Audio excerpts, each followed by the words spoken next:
Tesla stock now on the cusp of $300 per share, with a market cap quickly closing in on $1 trillion, moving almost 3% higher today. Imagine that. It's almost as if the average investor, which does include the big institutions who have very deep pockets, believes that 4 years of economic prosperity and strong growth for the United States is a positive thing for Tesla. Imagine that. Now, before we get into the bulk of today's video, just quickly wanted to show you guys this. I did post a more detailed Patreon exclusive covering this yesterday, but I just want to make sure that those who don't watch every single video haven't missed what happened in the United States. Yes, Trump got elected, but bro, it wasn't just a win. It was a crushing victory. Check this out. As I record this, votes still being counted, but there's probably not going to be a change here. Trump gained ground in 49 out of 50 of the United States of America. Orange Man Bad, the candidate that Musk very strongly endorsed and campaigned for, gaining ground everywhere except Washington. In short, and I hope you guys are watching, not just listening to this, so you can see visually, the more arrow, the bigger the shift. Vermont shifted red. Massachusetts, massive shift. Maryland, massive shift. Hawaii, big. California, huge. New York, huge. Rhode Island, Connecticut. I could go down the list. I'm just going to scroll so you guys can see. Just check this out. A huge shift. This is an incredibly strong message that people want change. And the reason I mention this is it is in essence going to give Trump free rein to make massive change. And what are some of his priorities? Driving down the cost of living, creating economic prosperity, bringing US manufacturing jobs back from overseas and incentivizing additional local US manufacturing.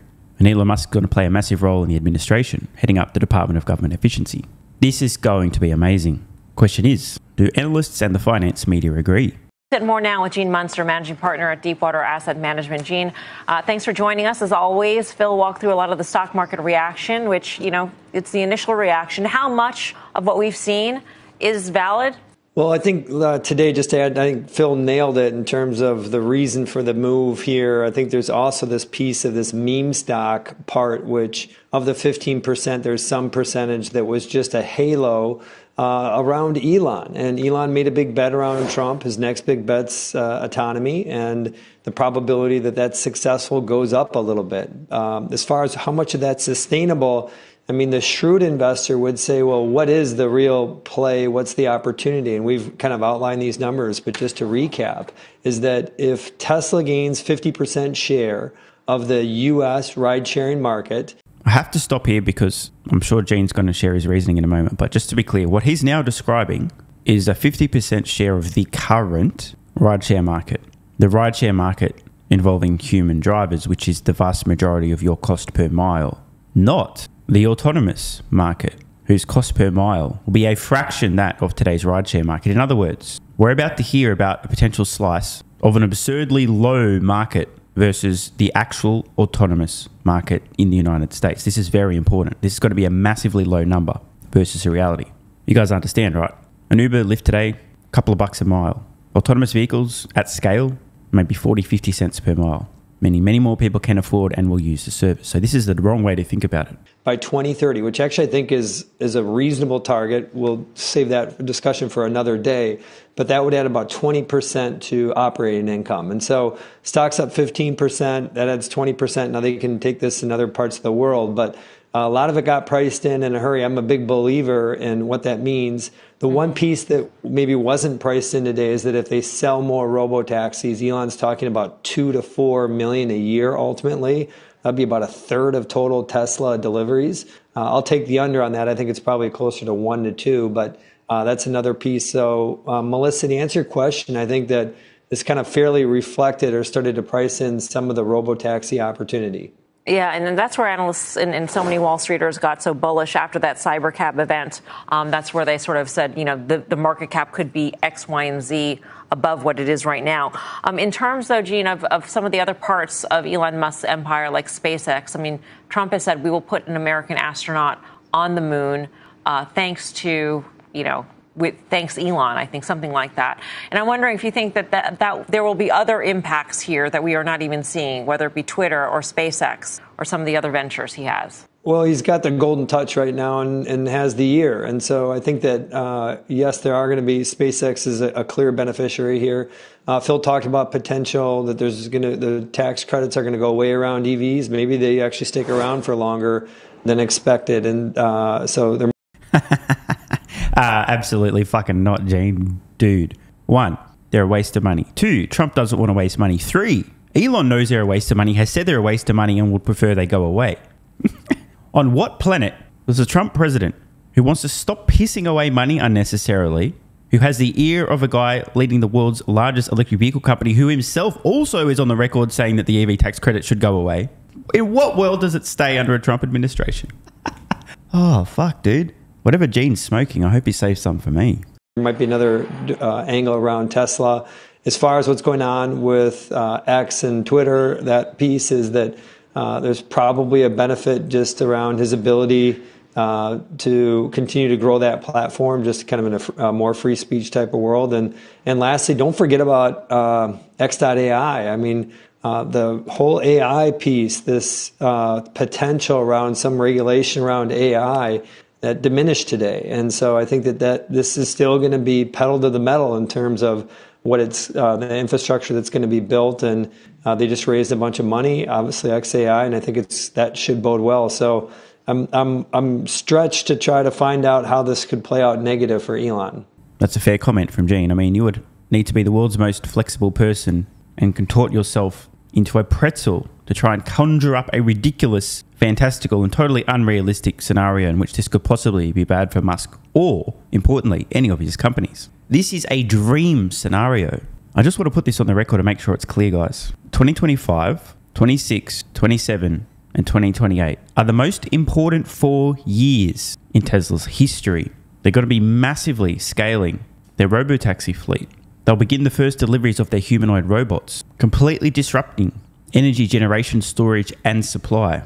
And you now have a manufacturing-friendly, Elon-friendly, as opposed to Elon-hostile president who wants job growth and prosperity for all Americans. This is just, you couldn't have conjured up a more perfect situation. I still don't think people are fully grasping how positive this is for Tesla. What if he steps down and he becomes the chief efficiency officer or whatever that office is going to be called? I mean, would that be a negative for Tesla stock? As long as he's showing his face and on earnings calls and there's a perception that he's a part of this, that's probably 5-10 hours a week. I think investors are going to be okay with that because they've just grown desensitized to the number of things that he has going on. By my last count, 5 companies. And now you add this to it. I think that there's kind of a point where people just fall back on, hey, he's done it before and he'll be able to continue to do it. So any normal person, this would be, Tesla would have sold off and said they're going to be spending some time working in the government. But this isn't any normal person. Incredibly well said from Gene. And his point, super valid. The dude's built different. Musk has a multi-decade history of juggling extremely complicated, difficult projects simultaneously and hitting them all out of the park. Now, one more clip from the finance media. The video title asks the question, will Trump's win help Tesla stock? Which I can already answer yes, massively.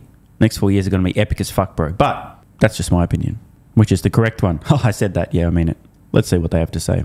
Soaring on the back of Trump's presidential victory, GM and Ford also getting a boost. Tom Naran of RBC writing, we find the positive moves from US auto names puzzling, especially considering how they reacted to tariff threats during the first Trump administration back in 18 and 19. Most puzzling to us is the positive reaction to Tesla shares. Tom's with us around the table. Tom, good morning. Good morning. What puzzled you about Tesla? What didn't make sense? Well, it's just we don't have evidence that we're going to get national, federal deregulation of AI.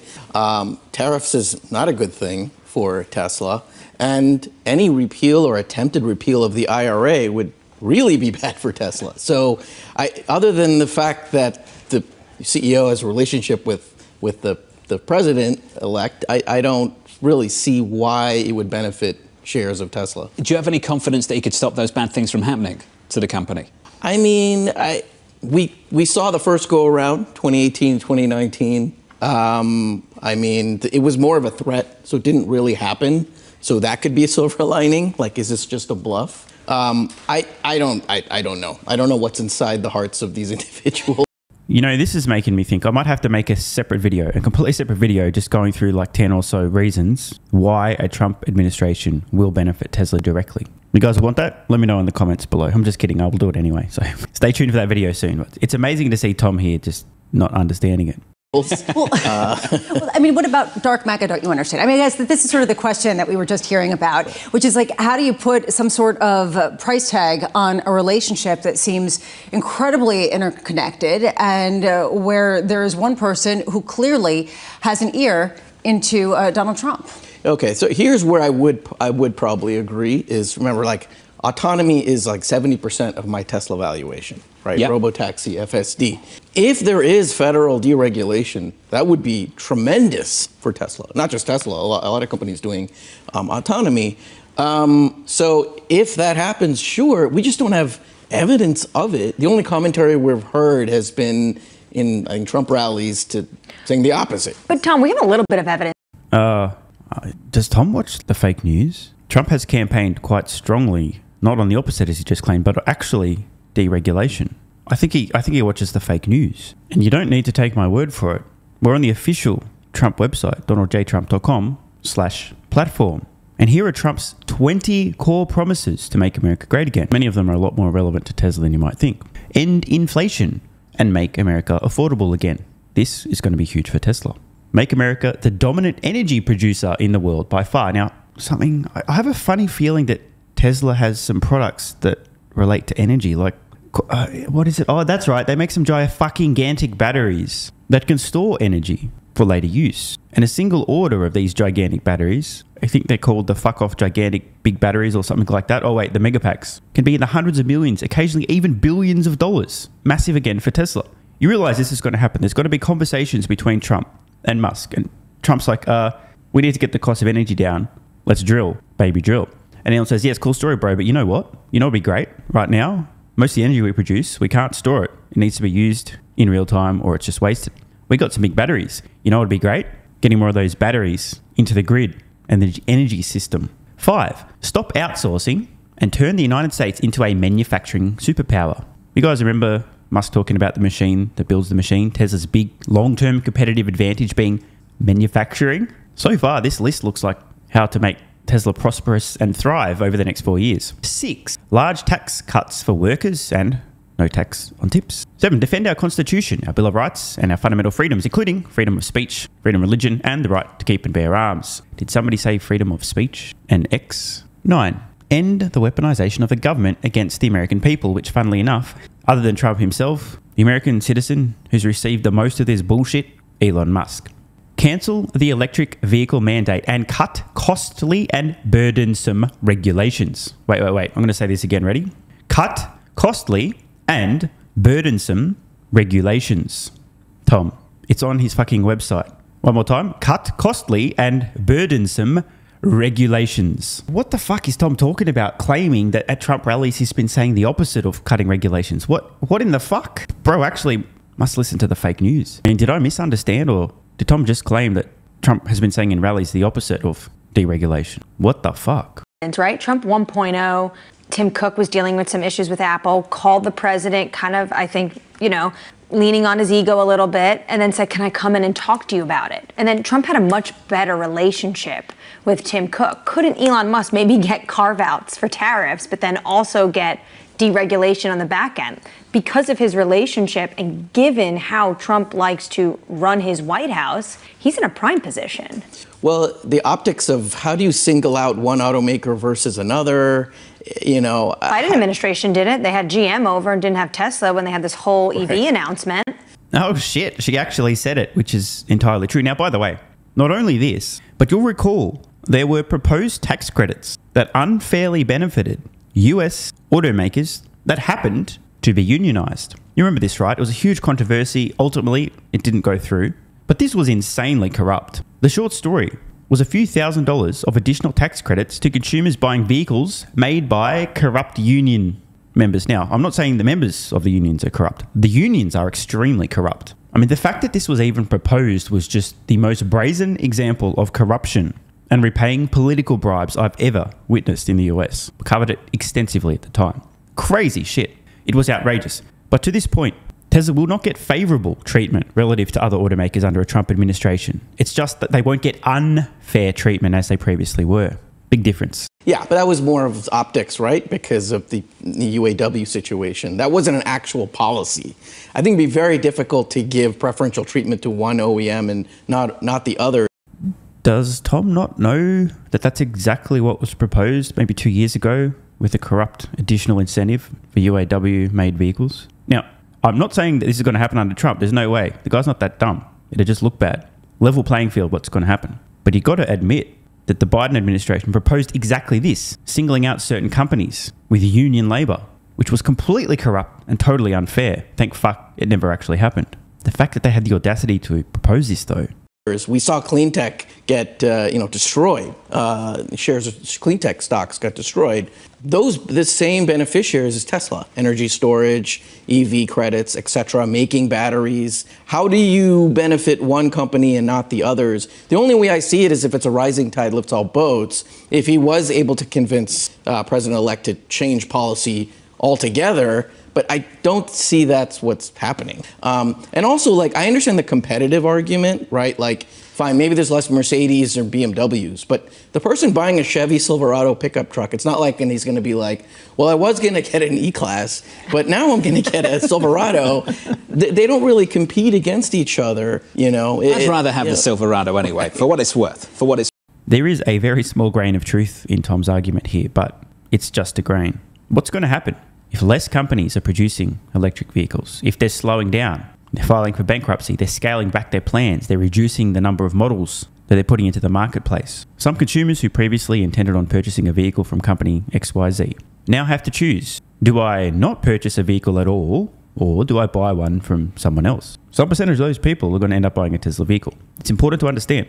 The easiest way to think about this, imagine if every online streaming service disappeared tomorrow except for Netflix. Do you think that Netflix would see at least a slight increase in the number of people subscribing to their service? Obviously, yes. Does that mean that 100% of the people that were previously watching Disney Plus or Prime or whatever the fuck else move across to Netflix? No, but some will. And that's the point. Will be a net benefit to Tesla. Came across this post from Patrick David on X, who guaranteed in the last month has done more than you've accomplished in your entire life. The guy's an absolute fucking savage, puts everyone to shame. Why do I mention it? He happened to host the podcast, a live stream of the US presidential election that had more viewers than anyone else simultaneously at the time. Not bad. But why do I mention this? The audience in person just described in a Vanity Fair article. Listen, quote, the parking lot of this event hosted by Patrick David was dotted with Ferraris and Tesla Cybertrucks. That's an interesting combination of vehicles. Obviously, a lot of people in the audience doing fairly well for themselves financially. The reason I bring this up is to emphasize the fact that Tesla is producing products that attract buyers that previously weren't even in the market. You think everyone buying a Cybertruck was previously in the market for a pickup truck? No fucking way. Yes, some, but many. I mean, bro, look at what's happening with A-list celebrities everywhere driving Cybertrucks around. A lot of them previously weren't in a pickup truck. In fact, most weren't. Tesla's strategy is quite simple. Produce one category killer per category. And most of the way there, as companies like Ford, GM, and the Stellantis group scale back their production, reduce the number of electric vehicle models they produce, and actually begin selling and marketing to consumers, it's going to force some of their brand loyal customers to take a step back and go, hang on, well, what else is out there now? Since I can't get my fake electric vehicle that was promised by some fake company in their so-called plans that they never actually intended on producing anyway, many of these folks will ultimately end up buying a Tesla vehicle, even though it may not be what they originally thought they'd buy. And there's a bunch of people, I also want to add, when they first saw the Cybertruck, thought it was even uglier than their girlfriend, and now they own one. How'd that happen? What I'm getting at here is the more Tesla so-called competition in the US scales back, which they're doing, which is a terrible idea, but they don't really have much choice. And if the EV tax credit goes away, which it should, they'll scale back even more. The more this benefits Tesla, because some percent of these consumers now have to look at what else is available in the marketplace. And those who make logical, although that's not a lot, purchasing decisions as opposed to emotional, will discover that Tesla produces the no-brainers of no-brainers. That's how the EV tax credit going away most benefits Tesla. Over the longer term, of course, it just means that companies today not making any money selling electric vehicles, or who aren't even making electric vehicles, but plan to, if the free money goes away, they might scale that back. It just means they're going to go bankrupt sooner. And it's very difficult to purchase a vehicle from a company once they've gone out of business. If you're still in the market for a vehicle, you wanted to buy a GM because you're really loyal to GM and they're bankrupt, they're no longer operating, they're no longer producing vehicles, you're going to have to look for an alternative. Want more content? Early access? Bunch of perks? Click the links in the pinned comment.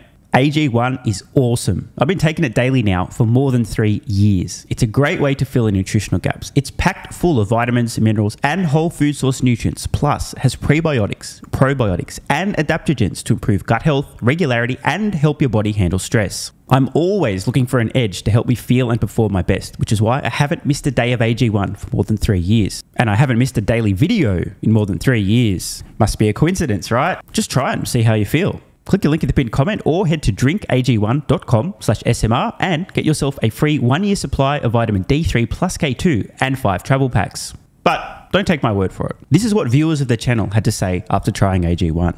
I feel like I have a lot more energy since I started on AG1. By the way, viewer, that makes 2 of us. On to the next. Just got my AG1 in the mail. Legit feeling the effects after day 3.